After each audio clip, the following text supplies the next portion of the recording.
pegada 3D aqui para a gente ter mais emoção nessa vida, né? E vamos mostrar aqui para vocês as estruturas do esqueleto axial primeiro. Vamos falar então primeiro da estrutura do esqueleto axial. Vamos começar aqui, ó, com o esqueleto axial. O que faz parte aqui do esqueleto axial? Primeiro, aqui a coluna vertebral, tá? Aqui a região da coluna vertebral. As costelas fazem parte. Aqui o externo faz parte também do esqueleto axial. E olha só, não sei se vocês estão percebendo aqui, ó, mas a gente tem um outro osso aqui, ó, que é meio flutuante. Vocês estão vendo que ele está flutuando? Professora, é um milagre de Deus, ele está flutuando. Não, gente, aqui na verdade aqui está mostrando só os ossos, né? Mas esse osso aqui é chamado de ossioide, ele também faz parte do esqueleto axial e ele é sustentado por um monte de músculo, tá? Ele fica na base da língua, depois a gente pode até ver ele um pouquinho quando a gente falar de músculo. Então, olha que interessante isso, né? Vou ampliar aqui um pouco a imagem, pronto. Então, aqui a gente tem as estruturas do esqueleto axial. Não caia nessa armadilha, ó. Eu tô vendo aqui a clavícula e eu posso confundir achando que é esqueleto axial porque tá muito em contato aqui com o manúbio do externo, tá em contato aqui com a primeira costela, mas não faz parte do esqueleto axial. Outro osso que não faz parte do esqueleto axial é esse aqui atrás, tá? A escápula não faz parte do esqueleto axial. Na verdade, a escápula e a clavícula juntas, elas fazem parte da cintura escapular. Portanto, elas fazem parte aí do esqueleto apendicular do membro superior. Elas que, na verdade, inserem o membro superior ao esqueleto axial, tá? Através aqui dessa conexão que elas têm aqui, ó, com o húmero, que é o primeiro osso lá dos membros superiores, certo? E é aqui que ele se articula, nessa estrutura aqui, que a gente chama de cavidade glenoide. Essa cavidade glenoide, depois a gente vai falar com calma sobre isso, tá? Vamos manter o foco aqui. Foco, Vanessa, não vai começar a falar outras coisas. Beleza, ó. Então, vamos lá para o esqueleto axial. Então, do esqueleto axial, a gente tem os ossos do crânio, que não está aparecendo nessa imagem. Depois a gente vai ver separado. E aí, a gente tem os ossos da coluna vertebral, o ióide, o externo, as costelas.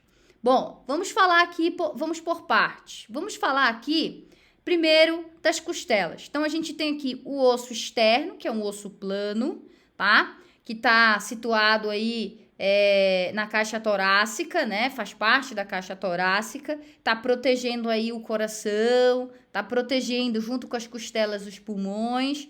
E as costelas, ó, elas estão todas ligadas na sua porção anterior, elas estão ligadas ao externo. E na sua porção posterior, ó, olha aqui as costelas, elas estão ligadas, ó, às vértebras torácicas, tá? Então, as vértebras torácicas, elas estão conectadas com as costelas. Então, as costelas, elas estão conectadas, detalhe, elas estão conectadas em dois locais, tá? Ó, não sei se vocês conseguem perceber aqui, ó. A gente tem esse aqui e esse aqui, tá? Ou seja, elas estão conectadas tanto no processo transversário das vértebras torácicas e também no corpo da vértebra torácica. Tem, inclusive, uma impressão nela que a gente chama de face costal, tá? Eu vou mostrar para vocês só a vértebra sozinha para vocês perceberem isso. Então, essas costelas, elas estão, então, interligadas, formando articulações ali, tanto com as costelas, tanto com o externo, quanto com as vértebras da região torácica. Essas costelas, elas são classificadas de 3 maneiras. A gente tem as costelas verdadeiras, que são essas aqui, que estão inseridas aqui ao externo. E alguns livros falam que são as 6 primeiras. Outros livros falam que são as 7 primeiras. Aí a gente tem 4 ou 3, dependendo da literatura, 4 ou 3 costelas, que a gente chama de costelas falsas. Por que elas são falsas, professora? Tadinhas. É porque elas se unem todas com tecido conjuntivo aqui, isso aqui é cartilagem, tecido conjuntivo cartilaginoso. Elas se unem todas e se inserem, ó, unicamente, né? Se inserem num único tecido conjuntivo ali ao externo. Então, elas se unem primeiro, o tecido conjuntivo unem elas aqui, essa cartilagem une elas, tá? E depois elas se unem no externo. E por fim, a gente tem essas duas aqui, ó, que não estão conectadas ao externo, ó. Elas estão aqui de buenas, né? De buenas, flutuantes. Elas estão flutuando, profs. Olha aqui elas aqui, ó. Agora, ela não serve para nada? Serve. As popstars, né? Aquela galera que quer ficar toda bonitona e não sei o quê, aquelas modelos. Elas acham que não serve para nada essas costelas flutuantes e resolvem fazer uma cirurgia para retirá-las, para ficar com a cinturinha mais fina. Bom, isso é um problema. Sabe o que isso é um problema? Porque essas costelas flutuantes aqui, gente, elas protegem os rins. Olha onde elas estão situadas, ó. Elas são posteriores, o rim é retroperitoneal. Mais ou menos aqui, nessa altura aqui, a gente vai ter os rins. Então, essas costelas flutuantes, elas abraçam os rins e protegem os rins. Vocês sabem que os rins, eles são órgãos extremamente vascularizados, né? Então, qualquer trauma pode causar um estrago no rim. Beleza? Tranquilo com relação às costelas e o externo? De boa, né? Bom, o externo é plano. As costelas, alguns livros consideram as costelas como osso plano também, tá bom, gente? Porque ele tem essa característica de proteção, né? As costelas protegem aí os órgãos aí do mediastino. Bom, vamos agora falar dos ossos do crânio, que também fazem parte do esqueleto axial, né, gente? Então, olha só, os ossos do crânio, a gente tem aqui os ossos da calota craniana, são todos ossos planos, né, ó. Então, a gente tem aqui o osso frontal, que se articula com os ossos parietais, que se articula com o osso occipital, bem aqui, formando essas suturas que a gente vai falar melhor quando a gente começar a falar de articulação. Aqui a gente tem, ó, o osso temporal, e o osso temporal, ele faz um arco aqui, ó, chamado de arco zigomático. Esse arco zigomático aqui é uma estrutura que é feita pelo osso temporal e se articula aqui, ó, com esse osso bem aqui chamado de osso zigomático. Esses ossos todos da calota craniana são ossos planos, portanto, são importantes aí na proteção do cérebro, principalmente. Agora, a gente também tem, e é chamado de neurocrânio. Agora, a gente também tem essa quantidade bem grande aqui de ossos aqui, que a gente chama de víscero-crânio, que são esses ossos aqui da região da face. Esses ossos, na maior parte das vezes, eles são irregulares, tá? Esses ossos todos são irregulares, porque eles possuem várias proeminências, várias estruturas, e aí eles são caracterizados por ossos irregulares. Tudo bem, gente? Se eu pegar esse osso aqui, numa visão diferenciada, a gente consegue ver melhor o esfenoide, que é mais interno, é um osso bem importante aqui, ó. Olha o esfenoide aqui, tá? Olha aqui o esfenoide, ele parece uma borboleta, ó. Vocês estão vendo aqui, que bem aqui, isso aqui é a região, ó, isso aqui é a região anterior, tá? Do crânio, isso aqui é a região posterior. Aqui, ó, é o forame magno, por onde vai sair a medula espinhal. Então, olha só. Vocês estão vendo bem aqui que a gente tem um osso bem aqui que é cheio de buraco, ó. E por esse buraco tá passando umas estruturinhas amarelas. Sabe o que é isso aqui? Em tempo de coronavírus, isso é muito importante.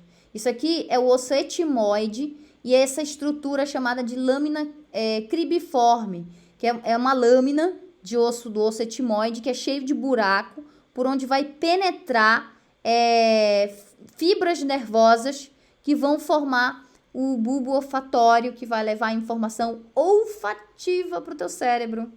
Olha que interessante. Onde é que ele tá, professor, isso aqui? tá no teto da cavidade nasal. Tá bem aqui em cima, ó. Tá no teto da cavidade nasal. Deixa eu voltar para você ver, ó. Tá vendo? Então, quando a partícula de ar entra aqui, ela vai entrar em contato com receptores e esses receptores dessas moléculas vão ativar esses neurônios aqui, que vão lá para o cérebro levar a informação olfativa. Bom, pessoal, e uma coisa interessante a respeito, né, dos ossos do crânio é que alguns ossos eles têm seios, que são espaços preenchidos com ar e que serve tanto para diminuir o peso da cabeça, né? Porque, enfim, se você tem um osso maciço, ele é mais pesado do que um osso que tem espaço preenchido com ar. Mas, além disso, ele gera uma câmara de ressonância para emissão do som. Então, vamos olhar melhorzinho, né? Como é que se organizam as estruturas aí do crânio. E aí vamos começar aqui, por exemplo, com a órbita. Então, quais são os ossos que compõem, que fazem parte da órbita ocular aqui? Então, aqui em cima, ó, a gente tem o teto da órbita sendo feito por esse osso aqui, ó, que é o osso frontal, é um osso plano. Também pode ser classificado como osso pneumático, porque dentro dele tem espaços preenchidos com ar, né? Aqui no fundo, ó, a gente vai encontrar o osso esfenoide, então, fazendo aí a região mais funda da órbita ocular. Aqui na região mais lateral, ó, a gente tem o zigomático, isso dos dois lados, tá, gente? Então, aqui a gente vai encontrar o zigomático, um osso irregular. Aqui embaixo, aqui da órbita ocular, nós temos a maxila, né? Ó, fazendo a órbita ocular dos dois lados, a maxila. Além do mais, ó, bem aqui do lado, nós temos um osso bem pequenininho, que é o osso lacrimal, também tem dos dois lados. E aqui, do lado do osso lacrimal, a gente tem o osso etimoide, que também vai fazer a órbita, também vai compor a órbita ocular. Olha que interessante, ó. Olha lá onde é que está o osso etimoide. É bem interessante. Se a gente continuar entrando aqui na órbita ocular, ó, vocês vão encontrar um buraquinho bem aqui, ó. Sabe que buraquinho é esse aqui? É um buraquinho por onde vai sair o nervo óptico. Olha que interessante. O nervo óptico ele vai sair por aqui, por este buraquinho. Bem interessante. Tá. Bom, além da órbita ocular, a gente vai encontrar bem aqui, então, o osso nasal dos dois lados, tá? Dentro aqui do nariz, nós vamos ter aqui, ó, a lâmina perpendicular do osso etimoide. Então, o osso etimoide que a gente viu aqui, que eu marquei aqui, pronto, que eu marquei aqui, ele tem também aqui uma lâmina perpendicular que faz parte dele. E grudadinho ao osso etimoide, ó, nós temos aqui o osso vômer, que na verdade, quando a gente olha de frente assim, a gente vê só a porção final aqui do septo nasal. Então, o vômer aqui, ele vai compor o septo nasal. Aí, a gente tem as conchas nasais, ó. Aqui você consegue ver as conchas nasais. Isso aqui, por exemplo, faz parte do osso etimoide e vai compor a concha nasal. Mas aqui embaixo, ó, é um osso mesmo. É a concha nasal inferior. Nós temos dos dois lados, tá? Aqui e aqui. É um osso irregular também. Aqui nós temos, então, a maxila, dos dois lados também, né? Que se articula com os dentes. E aí, os dentes a gente tem, ó, 2 incisivos centrais, 2 incisivos laterais, os caninos. Esses aqui primeiros aqui são para prender o alimento e o canino para perfurar. Do lado aqui nós temos 2 premolares e os 3 últimos são os molares. Detalhe é que esses molares e premolares aqui, eles são muito bons para amassar o alimento, para triturar o alimento. Isso aí a gente fala melhor no sistema digestório, se você quiser dar uma olhadinha lá. Os mesmos que tem aqui em cima, que se articulam com a maxila, tem aqui embaixo que se articula com a mandíbula. E a mandíbula ela é importante, como eu já falei para vocês, porque ela forma essa articulação aqui com o osso temporal, né? Formando uma articulação importante para o movimento mastigatório. Tudo bem? Isso aqui, ó, não é osso temporal, tá? Isso aqui é o esfenoide ainda. A gente consegue ver melhor o esfenoide se a gente cortar a calota craniana transversalmente. Bom, aí, ó, se a gente olhar aqui um pouco embaixo, aqui no céu da boca, a gente vai achar um outro osso, ó. Bem aqui, ó, a gente tem, né, a maxila normal, né, que a gente já conheceu ali, e atrás dela aqui, ó, a gente tem um outro osso, que é o osso palatino. também vai fazer parte aí do assoalho da boca, tá? Também é um outro osso irregular. Beleza? Tranquilo? Tá ok. Que mais? Quem é que mais faz parte do osso aqui do crânio, professora? Então, a gente tem o temporal, que eu já mostrei, o parietal, tudo plano, né? Parietal, do lado aqui a gente tem outro parietal, ó, outro temporal, e atrás a gente tem o osso occipital. Uma coisa importante é que o osso occipital, ele tem um buraco bem grandão, ó, que é o forame magno, por onde vai sair o tronco encefálico, né? É muito importante. Também no osso temporal a gente vai encontrar essa estrutura bem aqui que a gente chama de processo mastoide, né? Na verdade, esse processo mastoide, ele é importante porque ele vai ser fonte de inserção de músculo também. Tudo bem? Tranquilo? Acredito que, por enquanto, esteja bem tranquilo. Aqui, ó, tá? É o meato acústico. Aqui dentro, a gente vai encontrar 3 ossículos aqui na orelha média, tá? Um pouco mais interno aqui na orelha média, a gente vai encontrar 3 ossículos, que são ossos que fazem parte também do esqueleto axial, tá? Eles são esquecidos, mas eles são lembrados depois lá, quando a gente vai entrar em audição, eles são falados. Mas eles fazem parte do esqueleto axial também, tudo bem? Beleza? Vamos agora olhar lá dentro aqui, ó. Eu vou tirar aqui o osso parietal, o osso frontal, pra gente ir aos poucos tirando as coisas, né? Então, esse aqui, ó, é o temporal. Tiro também, já falamos dele. Temporal, pronto. Agora, olha aqui que interessante. Esse osso aqui, que parece uma borboleta, ó, é o osso esfenoide. E o osso esfenoide, ele fica na base do crânio. E ele é muito importante. Primeiro, porque ele tem essa estrutura bem aqui, ó, né? Que é chamado de célula túrcica ou célula turca. É uma célula realmente, porque o que fica repousando bem aqui é uma estrutura muito importante do sistema endócrino e também do sistema nervoso, chamada de hipófise. A hipófise é protegida por essa estrutura do osso esfenoide. Um osso bem importante, bem irregular também, cheio de buracos, ó, por onde vai passar nervos, um monte de nervos passam por aqui.